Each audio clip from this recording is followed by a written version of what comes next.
It was late in the dusk of evening when Tom Walker reached the old fort, and he paused there a while to rest himself. Anyone but he would have felt unwilling to linger in this lonely, melancholy place, for the common people had a bad opinion of it, from the stories handed down from the time of the Indian wars, when it was asserted that the savages held incantations there and made sacrifices to evil spirits. So this paragraph here gives us a really good idea of why this is not a good place for Tom Walker to be. Melancholy means sad. It's sad and lonely, and incantations means offerings and sacrifices to someone or something. Tom Walker, however, was not a man to be troubled with any fears of the kind. He reposed himself for some time on the trunk of a fallen hemlock, listening to the bodding cry of the tree-toad, and diving with his walking staff into a mound of black mold at his feet. As he turned the soil unconsciously, his staff struck against something hard. He raked it out of the vegetable mold, and lo, a cloven skull, with an Indian tomahawk buried deep in it, lay before him. The rust on the weapon showed the time that had elapsed since the death blow had been given.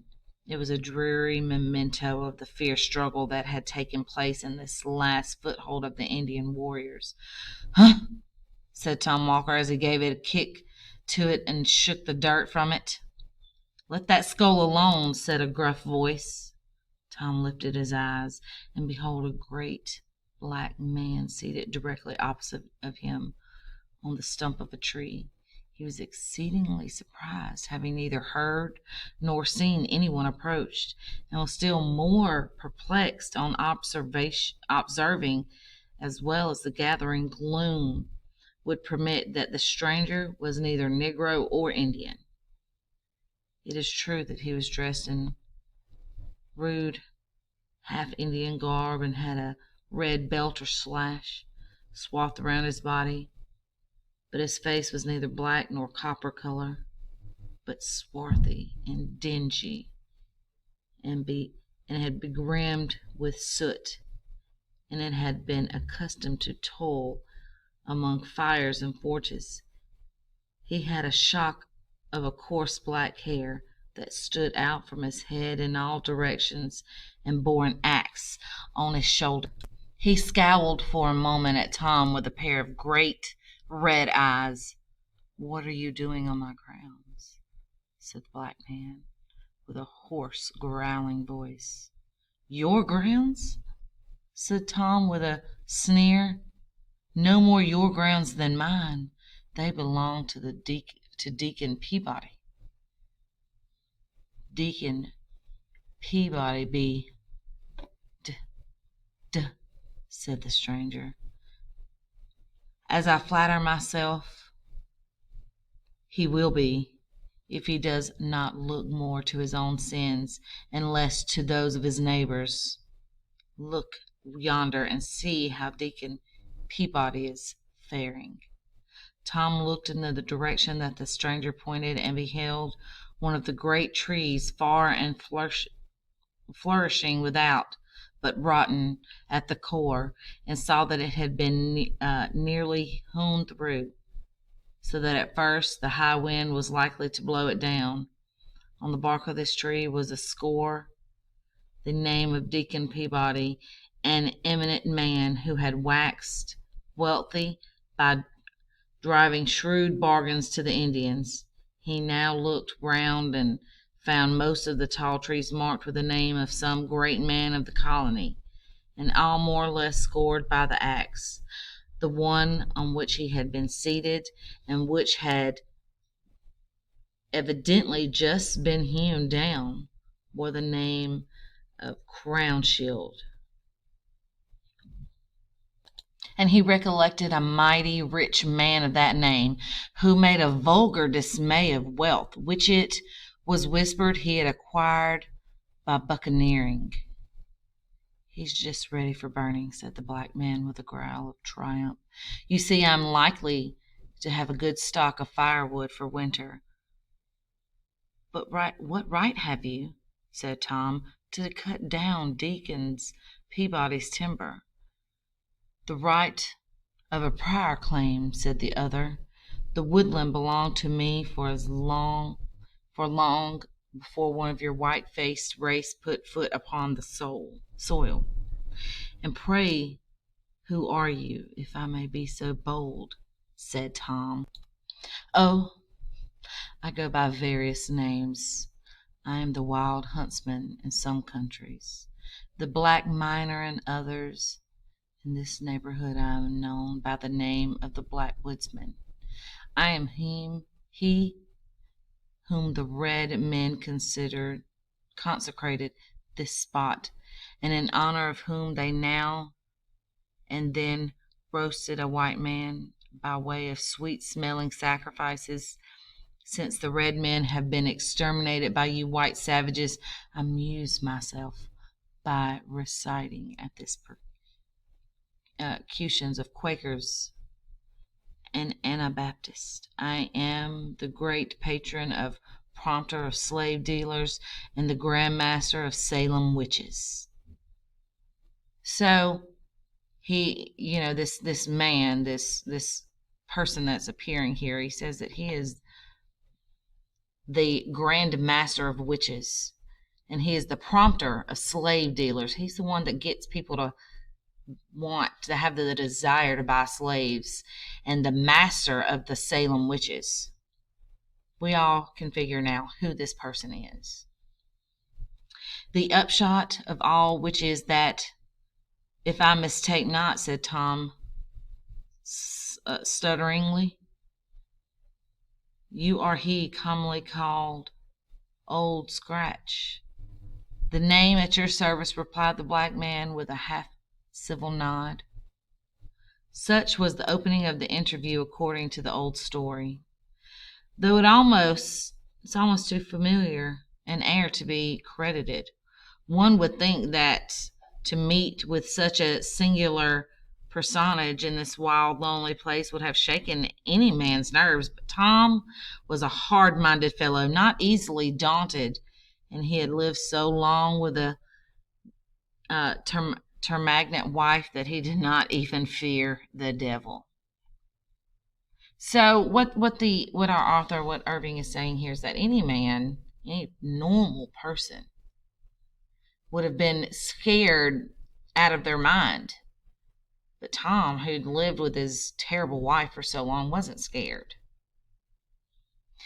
It is said that after this commencement, they had a long and earnest conversation together as Tom returned homeward. The black man told him of great sums of money buried by Kidd the pirate under the oak trees in the high ridge not far from the morass. All these were under his command and protected by his power, so that none could find them but such as propitiated his favor. These he offered to place with Tom Walker's reach, having conceived an especial kindness for him, but they were to be had only on certain conditions. What these conditions were may easily be surmised, though Tom Walker disclosed them publicly. They must have been very hard for the required time to think of them, and he was not a man to stick at trifles where money was in view. When they had reached the edge of the swamp, the stranger paused. What proof have I that all you have been telling me is true? Said Tom. There's my signature, said the black man, pressing his finger on Tom's forehead. So saying, he turned off among the thickets of the swamp and seemed, as Tom said, to go down, down, down into the earth until nothing but this head and shoulders would be seen, and so on until he totally disappeared. So how would you feel if you were Tom in this situation? And this tall, eerie, black man dissolved into the ground When Tom reached home, he found the black print of a finger burnt, as it were, into his forehead, which nothing could obliterate. The first news his wife had to tell him was the sudden death of Absalom Crowninshield, the rich buccaneer. It was announced in the papers with the usual flourish that a great man had fallen in Israel. Tom recollected the tree with his black friend and had just hewn down, and which was ready for burning. Let the freebooter roast, said Tom. Who cares? He now felt convinced that all he had heard and seen was no illusion. He was not prone to let his wife into his confidence, but as this was an uneasy secret, he willingly shared it with her. All her avarice was awakened at the mention of hidden gold, and she urged her husband to comply with the black man's terms and secure what would make them wealthy for life. However Tom might have felt disposed to sell himself to the devil, he was determined not to do so to oblige his wife. So he flatly refused out of the mere spirit of contradiction. Many and bitter were the quarrels they had on the subject, but the more she talked, the more resolute was Tom not to be damned to please her. So his wife's telling him, like, go on, do it, sell your soul, which he kind of already has. Go do whatever you got to do to get us these riches. And he's like, if I'm going to do it, I'm going to do it for me. I'm not going to be damned to hell to please you. At length she determined to drive the bargain on her own account, and if she succeeded, to keep all the gain to herself. Being of the same fearless temper as her husband, she set off for the old Indian fort towards the close of the summer's day. She was many hours absent. When she came back, she was reversed and sullen in her replies. She spoke something of a black man whom she had met about twilight, hewing at the root of a tall tree. He was sulky, however, and would not come to terms. She was to go gain with a propitiatory offering, but what it was she forborne to say.